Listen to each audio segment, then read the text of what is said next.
Hello, awesome nerds. I'm Deke Sharon, the music director of the Pitch Perfect films, and in fact, the person that the character Benji was based on. That's right, I am the biggest a cappella nerd. I had auditioned for my group 3 times, even though I was great musically. My auditions were awesome, but I was overzealous, and back in the middle of the 1980s, a cappella was not a cool thing, and they did not understand why I wanted to be in the group so much.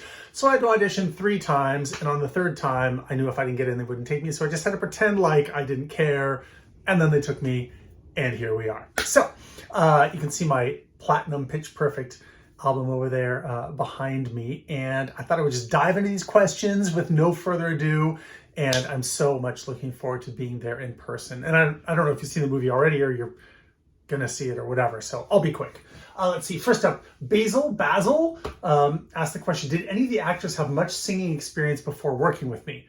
Well, everybody sang. That wasn't a question. In fact, they all had to sing for their audition, but they didn't have to sing a cappella. So out of the 10 Barden Bellas, only one of them had any real a cappella experience. In fact, I asked them the first day how many of them even sang in choir, and one said, does a semester in middle school count?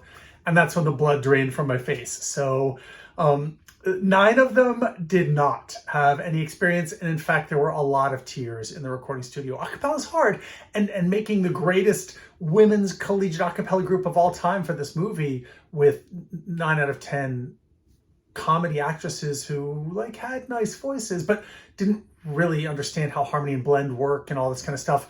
It was crazy, and I lost lots of sleep.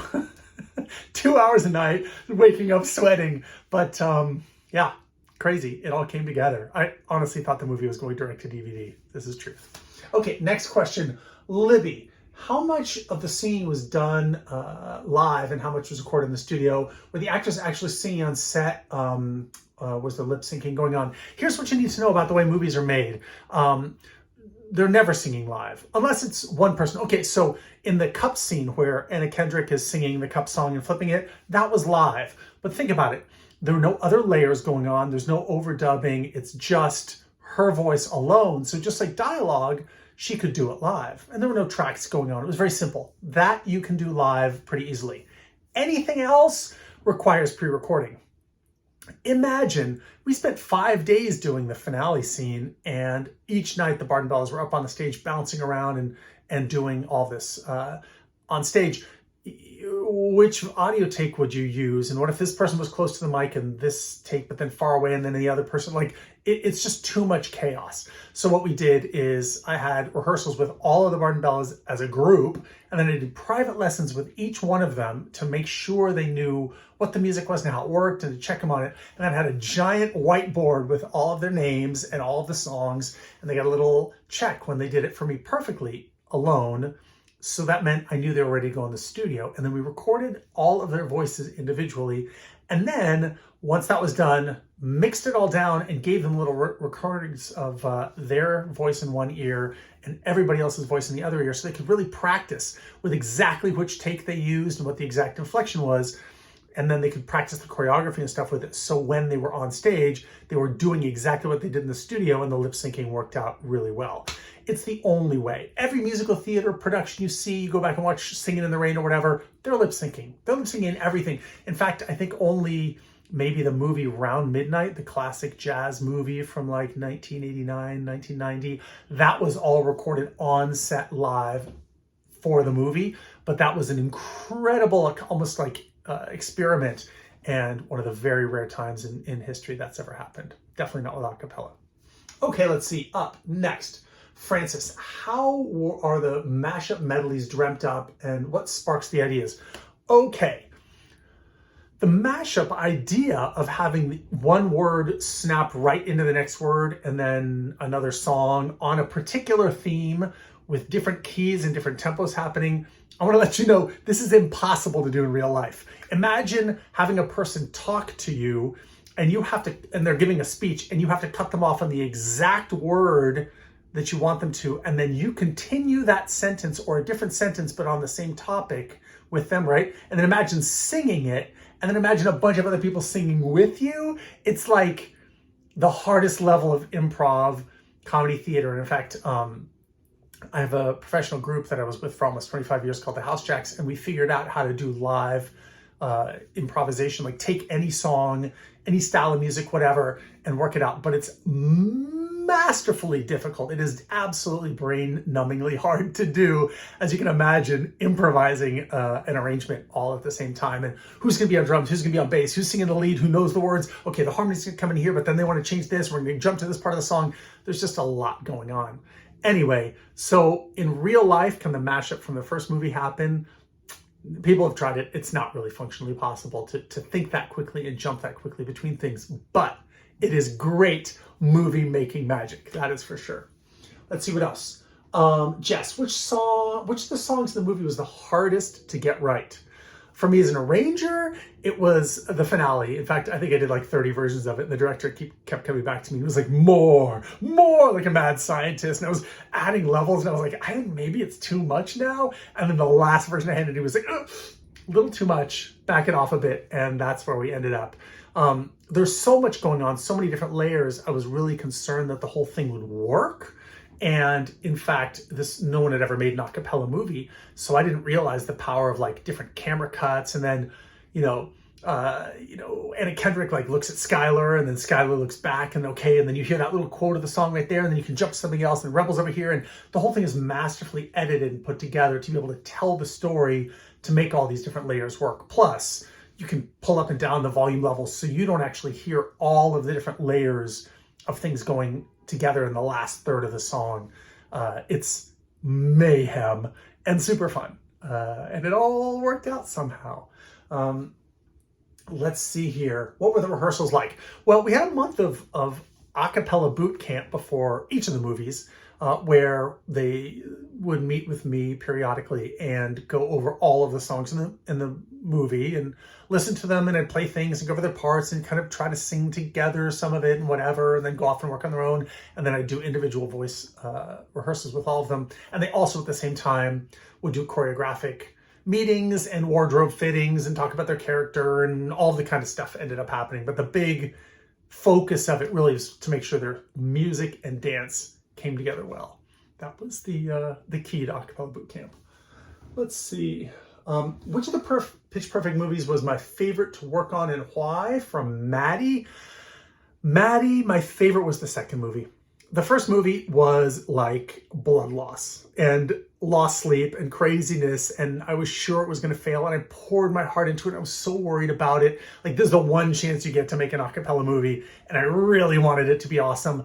And I was so worried about so much. It was the first time Jason Moore had ever directed a movie. He came from Broadway. First time Elizabeth Banks and her husband Max had really produced a major movie like this. Really small budget.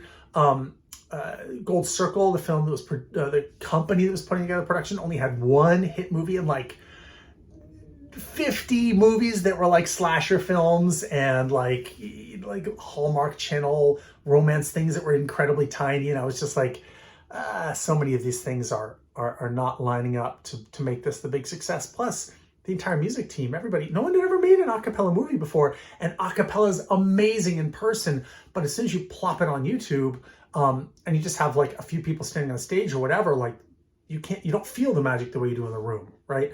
So having to figure out how to make that work, I mean, there were just a lot of moving parts. It was crazy. But the second movie, by the time, I don't know if you realize, when a movie's like shot and wrapped or whatever, it's almost a year before the actual movie comes out. So then I hadn't seen anybody, like, and you don't know. And then it took a while for the movie to take off and become a big deal. So then when we started the second movie, that was the like victory lap. Like, we did it. What happened? Amazing. And then also Elizabeth Banks is a fantastic director. She was so fun to work with and really straightforward. And like, I just, clicked with her really well as a creative force. Like, if I'd bring her something as an arrangement and she hated it, she'd go, yeah, I hate this. And I'd be like, great, okay, I'll go do something else, which isn't how everybody works. Like, I like that immediate and clear feedback. And then I was able to get things to her just the way she wanted to. And I think everybody had a really fun time making that second movie. The whole thing felt like success, and everybody was waiting for that second movie to come out. So that was a lot of fun. The third movie, not a lot of a cappella in it. The band stuff, not my favorite. But the acapella scenes I'm happy with. Okay, let's see.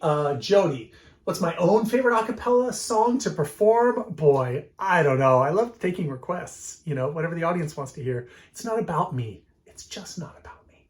Let's see, Brooke. You need tea on Anna and Rebel. Are they just as funny in real life? They are both very funny, wonderful, charming women. They are strong, individual personalities, very much archetypes. And the way they are on screen is very much the way they are in real life. I'd say that there was tons of typecasting and really making sure that the people aligned with the characters. That's not to say that it's exactly right, but it's all of the characters really are a magnification of an aspect of the personality of the different people who are in it. Except Anna Camp, I don't think really was that like kind of like tight sprung and snarky. You know, the one who plays Aubrey and kind of runs everything like that. That's not really her vibe, but she's a great actress, so it all ended up working out. Let's see here, 2 more. Kelsey, can you see a sneaky Deke cameo in the movie anywhere? Not the first movie, but the second movie. Elizabeth Banks said, you have to get in this movie. We have to figure it out. What languages do you speak? And I said, well, I studied French in school, but I don't really look French if that's what you're going for. But every time I get on a Lufthansa flight, they're convinced I'm German and just start speaking to me in German. And I've been on tour there like 20 times and I can sound German and do the accent. So they made me the kind of German commentator for the big finale scenes. You'll see me briefly start talking and Flula, who's hilarious and wonderful, helped me come up with a little thing to say. Meine Damen und Herren, bereiten Sie Augen und Ohren, der beste A Cappella Group der Welt vor, das Sound Machine. Like that, which I can do it a little smoother than that, but bottom line, that is what I say in the movie, in that scene. And then I had to sit there really quietly as John Michael Higgins, who's an amazing guy, and of course Liz sat there and just went back and forth in that scene talking about the different groups and countries and whatever coming up, which maybe 10% of it made to screen. They had all kinds of jokes and really ridiculously funny and largely inappropriate stuff. And you just had to sit there at the end of the table and not laugh. It was wonderful. Last question from Mark. What am I most looking forward to when I come to Australia soon? I travel the world a lot, Mark, and have the luxury and honor of making music with lots of different people. And I love different things about different countries. You know, the food in Italy is wonderful and et cetera, et cetera. There's something really special about Australia. I love being there, even though everything in the wildlife is trying to kill you at all times. And yes, I know about drop bears. Yeah, and I haven't been hit by one. In fact, I actually told an Australian about the fact you have to watch out for the Australian magpies when it's mating season. I was like, they'll like swoop down and peck your eyes out. And she was like, no, they won't. And I was like, no, seriously, like, now you're doing the drop bear thing with me. I can't. I'm like, no, absolutely, it's true. And then she looked it up and she was like, oh my God, thank you for saving my eyeballs. So anyway, that's my bad Australian accent, by the way. But for me, Australia, it's the people. It's the people. So friendly and full of laughter and lighthearted. In fact, I've read so many books about Australia and like, you know, the bush and life there. And I don't know that I believe in previous lives, but if so, I definitely was some kind of a bush ranger, someone who spent a lot of time there. And it's just a magical, wonderful place. And I'm always so happy when I get a chance to go there. So I'm going to ferret. Even though they're drop bears, they're going to jump on me at any moment. Thank you all so much for listening. I hope these were useful, and I look forward to seeing many of you when I return there very soon for Festival of Voices. Anyway, if you've already seen the movie, hope you enjoyed it. If you haven't seen it yet, I don't want to spoil it for you, but there's a lot of singing. Take care.